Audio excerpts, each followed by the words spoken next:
आदम और हवा को जब परमेश्वर ने बाग अदन में रखा था बना के, तो परमेश्वर ने उन्हें हुक्म दिया था एक बात के लिए कि सब कुछ तुम्हारे लिए है, इसमें रहो, खाओ पियो, आनंद से रहो। लेकिन एक ये दरख्त है, ये भले और बुरे का है। अगर जिस दिन तुमने इस फल को खाया उसी दिन तुम अवश्य मर जाओगे। बोलो हालेलुया। और मेरे अजीज बहन भाइयों, आदम और हवा ने वो फल खाया, परमेश्वर के हुक्म को तोड़ा, और परमेश्वर के हुक्म को तोड़ने से उनके और परमेश्वर के बीच में दूरी बन गई। परमेश्वर उनसे दूर हो गया, परमेश्वर उनसे नाराज हो गया, परमेश्वर ने उन्हें छोड़ दिया, परमेश्वर ने उन्हें दूर कर दिया अपने आप से। अब इंसान और परमेश्वर के बीच में एक बहुत बड़ी खाई डाल गई, और इंसान और परमेश्वर अब बहुत दूरी में चला गया।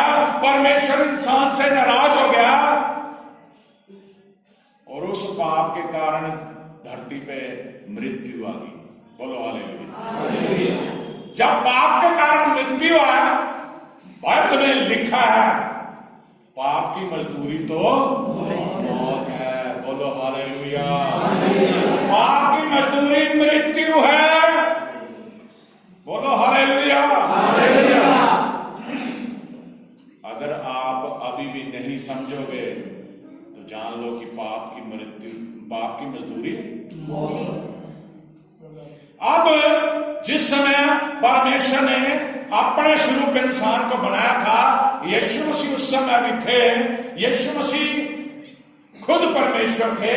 यीशु मसीह को इंसान बन के इस धरती पे आना पड़ा हमारे लिए। उसने शरीर अख्तियार करके, शरीर ग्रहण करके अपने आप को इस जगत में प्रकट किया, और जो लहू बहा बहा के, लोग कुर्बानियां दे दे के, खून बहा बहा के, जानवरों का खून बहा बहा के पापों की क्षमा मांगते थे, पापों से मुक्त होना चाहते थे। मेरे खुदावंद प्रभु यीशु मसीह ने अपने आप को कुर्बान करके हमें शुद्ध कर दिया। हालेलुया। पूरे जगत को उनके गुनाहों से, पापों से उसने आजादी दे दी। उसने अपना खून बहा के हमें मोल ले लिया, जो उसके विश्वासी बेटे बेटियां हैं। उसने पूरे जगत के लिए अपना खून बहा दिया। मेरे अजीज बहन भाइयों, जब कोई भी पाप करता था तो उसके लिए जानवर की बलि देता था, लेकिन यीशु मसीह जब जगत में आया, उसने सभी के पापों को पूर्ण रीति से सदा के लिए माफ करने के लिए अपनी कुर्बानी दे दी। और जो परमेश्वर नाराज था इंसान से, जो परमेश्वर दूर हो गया था इंसान से, उसका मेल करा दिया यीशु मसीह ने इंसान बन के। हालेलुया। अब परमेश्वर और इंसान के बीच में एक बिचवई का कार्य करके यीशु मसीह खड़ा है बीच में। वो जब भी उसके बेटे बेटियां जो उसको विश्वास करते हैं, उनसे अगर कोई खता, गलती, गुनाह, पाप होता है तो परमेश्वर उसे सजा न दे। यीशु मसीह उनकी सिफारिश करता है, प्रभु ये मेरे बच्चे हैं, ये मेरे बेटे बेटी हैं। त्रिएक के बारे में आपने सुना है, बाप, बेटा और पवित्र आत्मा। और बाप ने अपने इकलौते पुत्र को यीशु मसीह को जगत में भेजा, और पुत्र जब इस जगत से गया सलीब पे कुर्बान होके, तीसरे दिन मुर्दों में से जिंदा होके, तो उसने जाते हुए अपने चेलों को वायदा कर दिया कि मैं तुम्हें एक सहायक देके जा रहा हूं, वो है पवित्र आत्मा। बोलो हालेलुया। अब बाप, बेटा और पवित्र आत्मा। यूहन्ना सुत के इंजील उसका 10 अध्याय उसकी 30 आयत में लिखा, मैं और पिता एक हैं। हालेलुया। अब कई लोग ये सोचते हैं परमेश्वर कोई और है, यीशु मसीह कोई और है, पवित्र आत्मा कोई और है, लेकिन वो तीनों एक ही है। मेरे अजीज बहन भाइयों, यीशु मसीह एक ही है। यीशु मसीह परमेश्वर है, यीशु मसीह ही होली स्पिरिट है। लेकिन उसने एक बहुत ही बढ़िया इंतजाम किया। परमेश्वर ने जब इंसान गुनाह करके परमेश्वर से दूर हो गया, तो अपने बेटे को कुर्बानी के लिए उसने जगत को दे दिया। और जब उसका बेटा उन सभी के लिए कुर्बान हो गया, तो बेटे ने जाते हुए पवित्र आत्मा सभी को दे दिया। बोलो हालेलुया। बोलो हालेलुया। अब यीशु मसीह की जो मृत्यु है, अनोखी मृत्यु है। लोग पैदा होते हैं जीने के लिए, यीशु मसीह पैदा हुआ मरने के लिए। बड़ा फर्क है इस बात में, ध्यान से सोचिए, बड़े गौर से सोचिए, समझदार है आप, समझिए। मेरी बात समझ आ रही है आपको? लोग पैदा होते हैं जीवन की जिंदा रहने के लिए, आप देखते हैं बाइबल में। लेकिन यीशु मसीह के बारे में जब पढ़ते हैं ना बाइबल में, वो पैदा इसलिए हुआ कि मर जाए, कुर्बान हो जाए।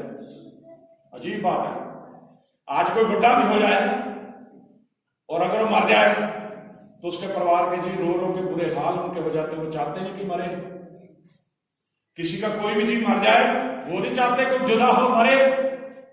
लेकिन मेरे अजीज बहन भाइयों, अनोखी बात देखिए मेरे यीशु मसीह की कि वो मरने के लिए पैदा हुआ। हम वचन पढ़ते हैं जरा,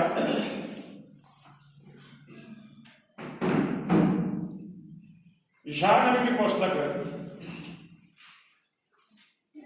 उसका 53वां अध्याय,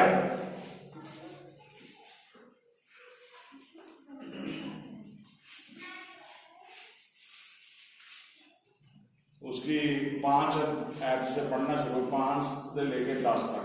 परंतु वह हमारे ही अपराधों के कारण घायल किया गया। यहां बड़े ध्यान से सुनिए मेरे अजीजों, वो हमारे ही अपराधों के कारण घायल किया गया। उसने जन्म ले लिया। अब जगत में लोग पाप में ग्रस्त थे, लोग पाप में फंसे हुए थे, लोग पाप कर रहे थे। अब पाप को, पापियों को माफ करने के लिए, पापियों के पापों को दूर करने के लिए प्रभु यीशु मसीह के बारे में उसके पैदा होने से पहले यशायाह भविष्यवक्ता ने पहले भविष्यवाणी कर दी थी। दोबारा पढ़िए इसे। परंतु वह हमारे ही अपराधों के कारण घायल किया गया। हालेलुया। हमने अपराध किए, वो हमारे अपराधों के कारण घायल किया गया। अब यीशु मसीह पैदा भी नहीं हुआ, पहले से ही भविष्यवक्ता यशायाह ने बोल दी ये बात। हाँ जी, वह हमारे अधर्म के कामों के कारण कुचला गया। वह हमारे अधर्म के कामों के कारण कुचला गया। कुचला किस तरह से?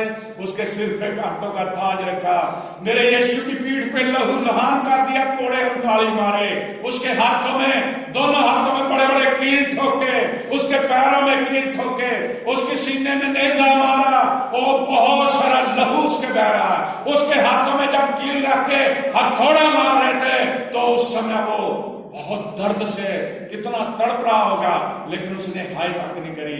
उसके पैरों में जब कीले ठोकरे हो गए कितना दर्द हुआ होगा, लेकिन मेरे यीशु ने जरा भी सी नहीं करी। और प्रभु यीशु मसीह जिसके बारे में भविष्यवाणी की गई, हमारे अपराधों के कारण वो उस पर ताड़ना पड़ी, हमारे ही पापों के कारण वो कुचला गया, हमारी ही शांति के लिए उस पर ताड़ना पड़ी।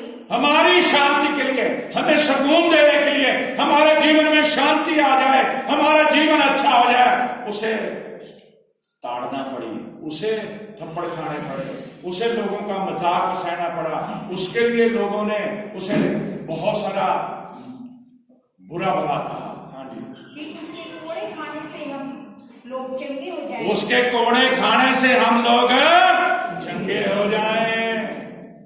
हम तो सब के सब भेड़ों के समान भटक गए थे। हम तो सब के सब भेड़ों के समान भटक गए थे।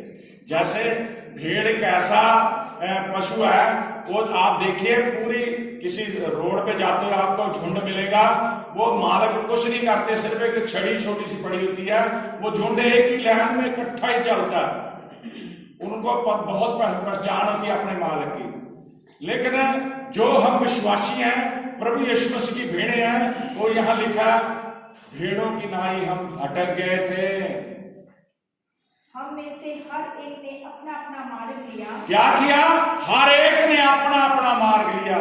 सभी पाप में ग्रस्त थे, सभी गुनाह कर रहे थे, सभी ने पाप कर कर अपना जीवन खत्म कर रहे थे। उस समय यीशु मसीह की पैदाइश हुई, उस समय यीशु मसीह कुर्बान होने के लिए जगत में आया।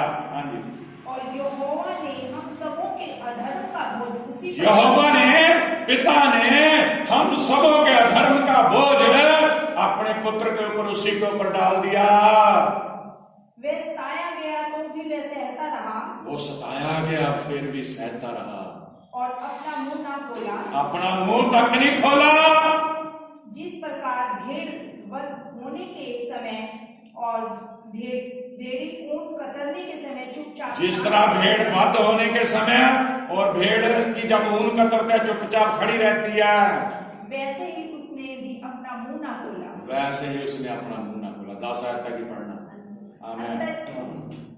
अत्याचार करके और दोष लगाकर अत्याचार करके दोष लगा के उसे ले गए। उस समय समय के लोगों में से किसी ने इस पर ध्यान दिया। उस समय के लोगों ने किसी ने भी इस पर ध्यान नहीं दिया कि वे जीवितों के बीच में से उठा लिया गया। जीवितों के बीच में से उठा लिया गया। मेरे ही लोगों के अपराधों के कारण उस पर मार पड़ी। मेरे ही अपराधों के कारण, मेरे ही लोगों के अपराधों के कारण उस पर मार पड़ी। उसकी कब्र भी दुष्टों के संग ठहराई गई। उसकी कब्र भी दुष्टों के संग ठहराई गई। और मृत्यु के समय वह धनवान का संगी हुआ। मृत्यु के समय वह धनवान का संगी हुआ। यद्यपि उसने किसी प्रकार का उपद्रव ना किया था। यद्यपि उसने किसी प्रकार का उपद्रव नहीं किया था। और उसके मुंह से कभी छल की बात नहीं निकली। उसके मुंह से कभी छल की बात नहीं निकली थी। तो भी यहोवा को यही भाया कि उसे कुचले। तो भी यहोवा को यही भाया उसे कुचले। उसी ने उसको रोगी कर दिया। उसी ने उसको रोगी कर दिया। जब वह अपना प्राण दोष बलि करे, ताकि वो अपना प्राण दोष बलि करे। तब वह अपना वंश देखने पाएगा। तब वह अपना वंश क्या है देखने पाएगा। 10 तक की पढ़नी। और बहुत